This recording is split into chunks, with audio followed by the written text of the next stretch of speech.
Vlogmas day 4, I think. Today I wanted to do something totally different and talk about a subject near and dear to my heart.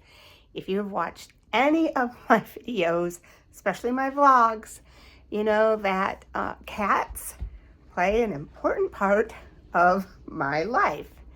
And I wanted to talk a little bit, especially now that it's starting to get cold and snowy. What should you do if you find some feral kittens? Like, what are some tips and tricks? So probably short and sweet vlog, but I really think it's an important topic. And I want to share while I have these cuties. I'm going to turn the phone around and then you can see them. But that's what's on today's episode of Vlogmas with Library Mouse. You can see these cuties. Look at, they're all getting along right now. There they are. Now, the little black one had a couple days where it took him to remember his siblings. But now they're all comfy cozy, and they are going to be vetted tomorrow morning. I have to leave super early, like at 7:30, to get them to the Humane Society's vet. And then I have to go pick them up later. So it's like a 30-mile drive. But they're really cute. So let's talk about stray cats and feral kittens. You found a feral kitten. Now what do? They're living under your deck. They are running around your yard. You don't want to leave them because you know it's winter and they're going to freeze. So what do? Well, you can contact any local rescue. Many of them have Facebook groups or Facebook pages. Look them up and see if they will come and trap them. I had no luck finding anyone that would come to trap these kittens. Even with a rescue connection that I volunteer for, the most that I got was, we have traps. You can borrow one or two. So that might be what you end up needing to do, is to borrow a live bait trap, which is what I have back here. I was confused at first on how they work, but let me show you. Basically, the trap is a big long metal cage. I have put cardboard, they tore it up, but I've put cardboard in here so that when the door shuts and they start running around, their little feet don't go through the grate holes. So this is a decent sized one. And what you do is you kind of lift this up and then you pull this up at the same time, which I probably cannot do. Let's see if I can. Oh, yes. So it comes up like this.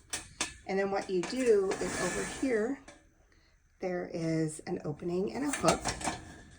And you hook it so that that hook is on that little lever.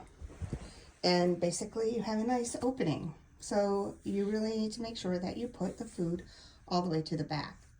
Now you can put some lead-in food, but the trap is not going to close until the kitten steps on, or puppy, the kitten steps on that metal pad. And once they step on the metal pad, it closes. Let me see if I can show you how that works. Sorry, this is so bad. I don't have my tripod. I don't have my tripod down here. So if you can see how it's up, so when they step on it, it releases that. Okay, so I have this stick I'm going to put down. So pretend this is a kitten running through. And let's see if I can get it to fit. They step on this and it shuts. And there you have it. You have your kitten in here. Now what do you do with the kitten? I like to always be watching. I don't want the kitten to be in this trap for any length of time. As soon as it's trapped, either I stand and watch it or I put a camera on it.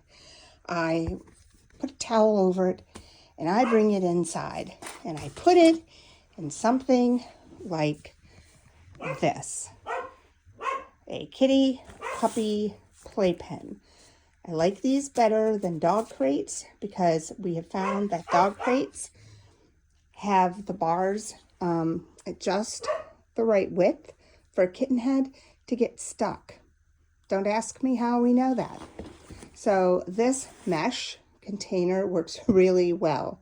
So what I do is I bring in the trap, I unzip this just big enough to put the trap hole, lift it up at an angle, and the kitten falls out into the playpen.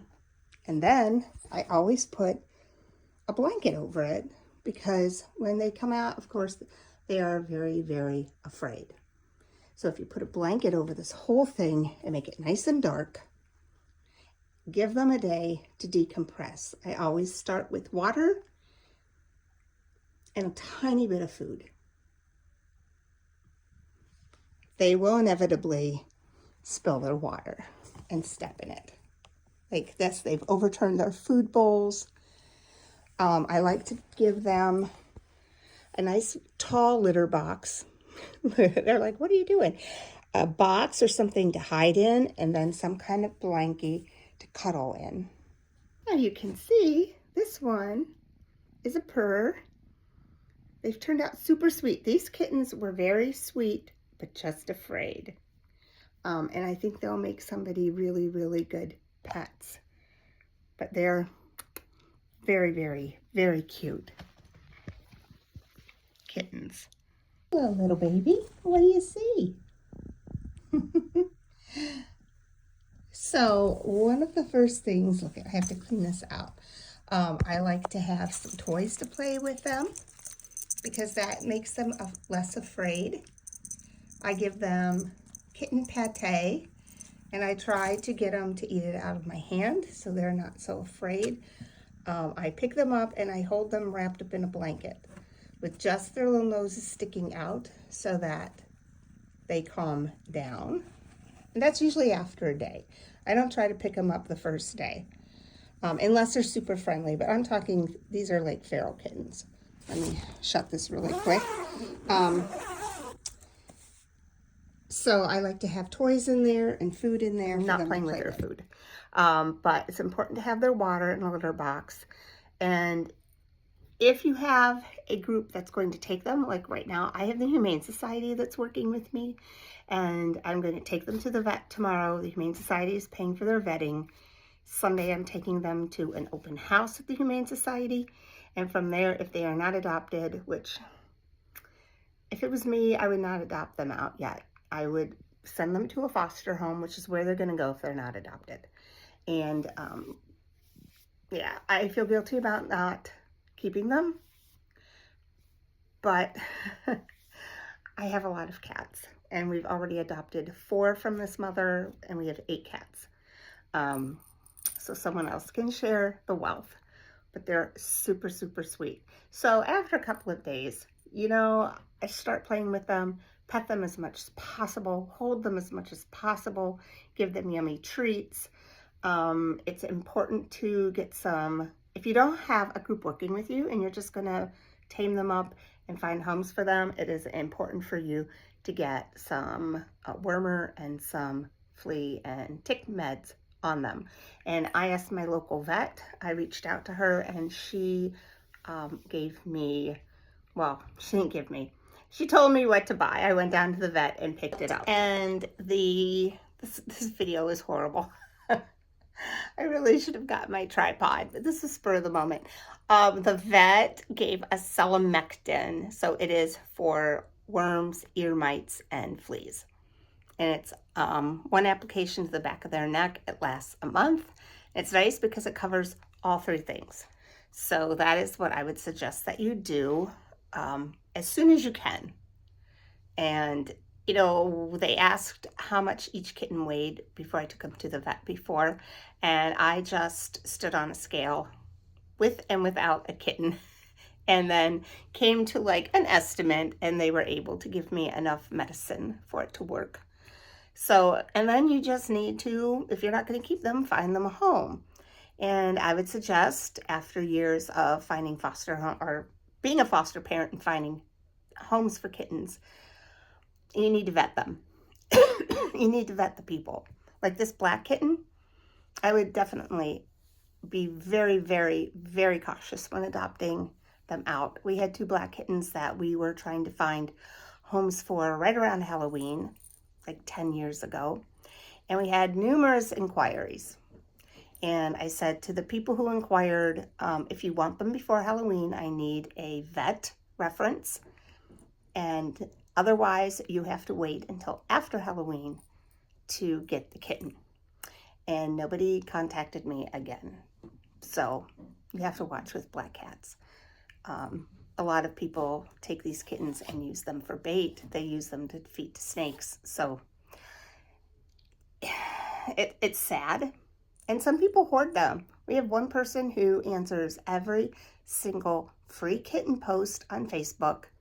Until now, everybody kind of knows, and the local rescue groups are like, do not give a kitten to this man, because he just takes kitten after kitten after kitten after kitten. Cat, it doesn't matter. Kitten, cat, he's like, I'll take it, I'll take it. So you really have to do your vetting. You have to make sure that the person is on the up and up. And I do that by, as soon as they inquire, I check their Facebook posts. I look at their names in different rescue groups to make sure their name isn't there. I call my rescue to make sure that she doesn't know if these people are on the do not let them adopt a kitten list. So do due diligence with who you give them to. And if you keep them, which is even better, that's awesome. They do well in pairs. I always try to adopt kittens out in pairs because they like to have the company with each other. So it's a little roundup of what to do if you find a feral kitten. If I think of anything more, I'll drop it in the box below. If you have any questions, ask in the box below. And I'll see you on the next video.